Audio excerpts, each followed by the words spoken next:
마치 짙은 안개에 갇히듯 깊은 절망과 무기력함에 빠져나오지 못하는 사람들이 우리 주변에 많습니다. 이런 아픔은 단순한 개인의 문제가 아니라 우리 모두가 함께 고민하고 치유해야 할 사회적인 문제입니다. 오늘 바이블 메시지, 현대인들이 흔히 겪는 마음의 병, 우울증, 이런 테마로 하나님의 말씀을 나누고자 합니다. 신학자 틸리히는 절망은 하나님으로부터 멀어지는 것이다 라고 말했습니다. 이 말은 우리가 절망에 빠져 있을 때 하나님과의 관계가 단절될 수 있음을 경고합니다. 그러나 동시에 하나님은 절망의 깊은 곳에서도 우리를 찾아오시고 희망의 빛을 비춰주시는 분이심을 굳게 믿어야 합니다.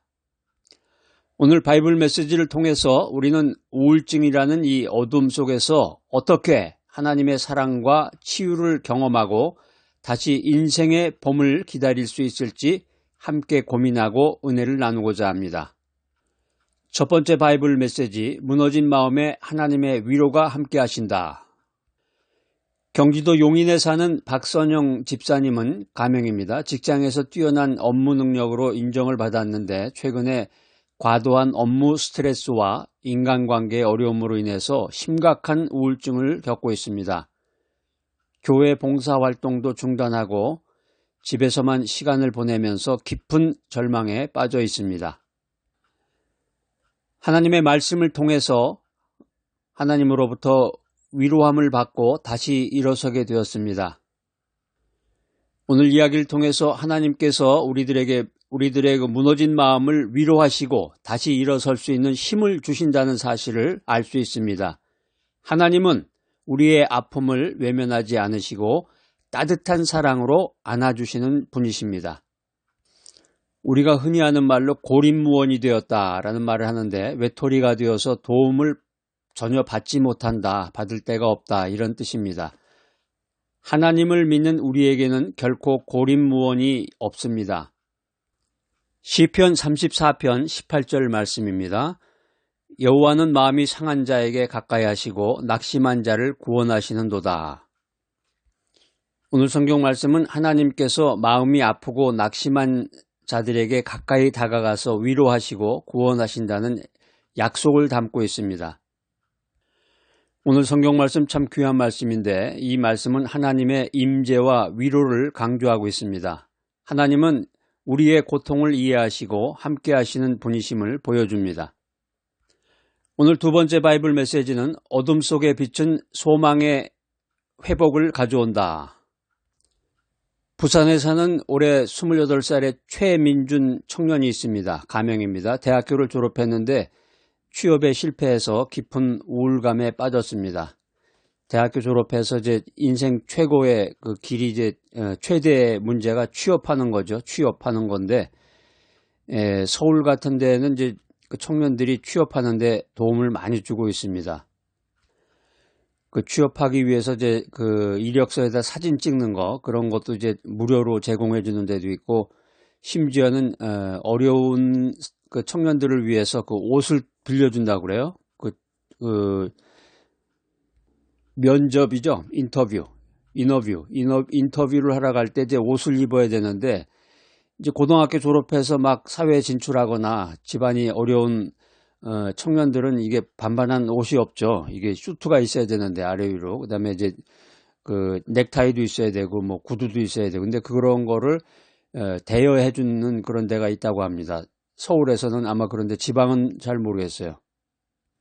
아무튼 이 청년들 참 사회적으로 관심을 많이 가져야 되고, 어려서 이제 사회생활을 통해서 인생의 출발을 시작하는데 누군가 도와야 되는데, 부모가 도와야 되겠죠. 부모가 돕고 또 친척이 도와야 되는데, 또 가정 형편이 어렵거나 친척이 도울 수 없을 때는 사회가 청년들을 도와서 청년들이 사회에 첫발을 디디고 청년들을 통해서 이 사회가 성장하고 국가가 발전하는 것인데, 우리들이 관심을 많이 갖고 기도해야 되겠습니다. 최민준 청년 그렇게 실망 가운데 있었는데 어둠 속의 빛, 소망의 빛이라는 그 메시지를 듣고 예수님 안에서 소망을 회복하는 체험을 했습니다. 오늘 우리는 이야기를 통해서 예수님께서 어둠 속에 빛이 되어서 우리에게 소망을 주시는구나, 이 사실을 알 수가 있고, 예수님은 절망적인 상황에서도 나를 일으켜 세우시고 새로운 삶을 향해 나아가도록 인도하시는 분이시구나, 할렐루야 하면서 우리가 믿음으로 주님의 은혜를 찬양합니다. 동병상련이라는 말이 있습니다. 같은 병을 앓는 사람끼리 서로 가엾게 여긴다, 이런 뜻인데, 병원에 입원하면 이런 일이 많죠. 병원에 보통 이제 그 보험에 따라서 3인실, 4인실, 보통 이제 4인실로 많이 들어가서 그 한 방에 4분의 환자가 있으면 서로 이제 누워 있다 보면은 이런저런 얘기도 하고 완전 동병상련을 경험하는 순간인데, 그 서로 대화를 나누면서 이제 위로도 받고 정보도 얻고 그런 이제 시간을 보낸다고 합니다. 동병상련을 우리가 믿음의 눈으로 보면 예수님은 우리의 아픔을 누구보다도 잘 이해하시고 공감하신다는 우리가 교훈을 얻을 수가 있습니다. 요한복음 16장 33절 말씀입니다. 세상에서는 너희가 환난을 당하나 담대하라, 내가 세상을 이기었노라. 여기서 이제 환난을 당하나, 환난이라는 게 이제 원어로 틀립시스입니다. 틀립시스. 오늘 성경 말씀은 예수님께서 세상의 환난을 이기셨으므로 우리도 담대하게 어려움을 극복할 수 있다는 소망을 줍니다. 오늘 성경 말씀은 예수 그리스도의 승리를 선포하고 있습니다. 믿음은 절망을 극복하고 소망을 회복하는 능력이 됨을 믿으시기 바랍니다. 오늘 이 귀한 바이블 메시지 들으신 여러분들, 예수 그리스도를 믿고 의지하며 하나님의 약속을 기억하고 긍정적인 마음으로 미래를 향해서 나아가시는 분들이 되시기를 축복합니다. 세 번째 바이블 메시지는 나눔과 섬김, 치유의 공동체입니다. 대전에 사시는 올해 55세 이영희 권사님이 있습니다. 가명입니다. 오랫동안 우울증을 알아왔는데 교회 봉사활동에 참여하면서 조금씩 회복이 되었습니다. 오늘 저 바이블 메시지 들으시는 분들 가운데서 우울증 걸리신 분 한번 손 들어보세요. 우울증이라는 게 이제 너도 나도 그냥 뭐 안 걸린 사람이 없고, 거기서 조금 더 나가면 이제 뭐 공황장애까지 이제 증상이 나타나기도 하고, 그래서 혼자 있는 것이 두렵기도 하고, 밤에 잠을 자는데 방문을 닫고서 자면은 왠지 두려운 것 같고, 샤워룸에 들어가서 샤워를 할 때 그 밀폐된 공간에 들어가면 막 몸이 막 떨리면서 뭔가 이렇게 두려운 생각도 들고 아주 심각합니다.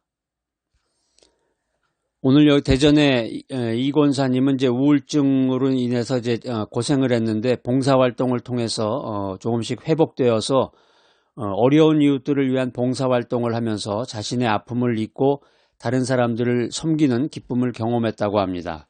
그 굉장히 현실적인 거죠. 다른 사람을 돕게 되면은 거기서 그 사람으로부터 오는 그 에너지가 굉장히 크다 그래요. 오늘 이 말씀이 바로 그런 얘기입니다. 나눔과 섬김이 치유의 공동체를 만든다는 거예요. 나눔과 섬김. 다른 사람하고 이렇게 작은 거라도 나누고 또 사람을, 힘든 사람, 어려운 이웃을 섬길 때 치유의 공동체가 형성이 된다는 것입니다. 그러니까 서로가 서로에게 힘이 되어주는 거죠. 교회의 정의가 여러 가지가 있지만 교회는 아픔을 가진 사람들이 함께 모여서 위로하고 격려하며 치유를 경험하는 공동체가 되어야 합니다. 사람과 사람이 만났을 때 서로가 서로의 주장을 할 것이 아니라 서로가 상대방의 입장을 생각해주고 이해하면 좋겠죠. 역지사지라는 말처럼 처지를 바꾸어서 생각한다는 뜻인데, 서로의 아픔을 이해하고 공감하며 함께 나아가는 이웃이 되면은, 공동체가 되면 참 좋겠습니다. 갈라디아서 6장 2절 말씀입니다. 너희가 짐을 서로 지라, 그리하여 그리스도의 법을 이루라. 너희가 짐을 서로 지라. 짐이라고 하는 것이 바로스입니다. 원어로는 이제 바로스인데, 서로의 짐을 서로의 짐을 함께 지고 그리스도의 사랑을 실천하는 공동체를 이루어라는 이런 명령의 메시지입니다. 오늘 성경 말씀은 이제 공동체의 중요성을 강조하고 있는데, 사랑과 나눔은 치유와 회복을 위한 필수적인 요소이다라고 하는 사실을 우리들에게 알려주고 있습니다. 우리가 우울증에 걸려서 치유를 받고 또 원래의 상태대로 회복이 되기 위해서는 사랑과 나눔이 필요하다는 말씀입니다. 내가 우울증에 걸렸다. 기분이 좀 우울하다. 요즘에 뭐 꿀꿀하다. 뭐 그런 표현도 쓰죠. 꿀꿀하다.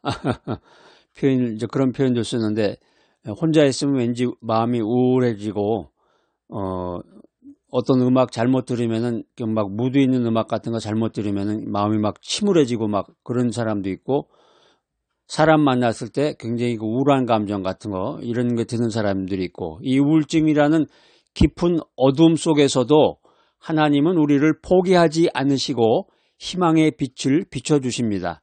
이 사실을 믿으시기 바랍니다. 하나님의 위로와 소망 그리고 치유의 공동체를 통해서 우리는 다시 인생의 화려한 날을 맞이할 수 있습니다.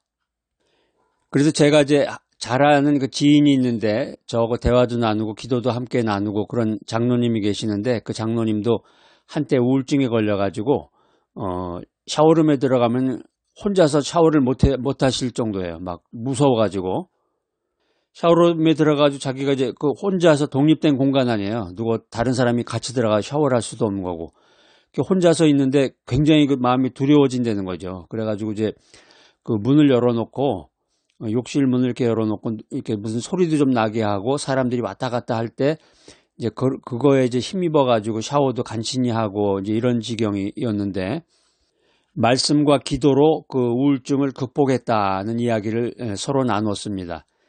신학자 헨리 나우에는 상처 입은 치유자라는 말을 남겼습니다.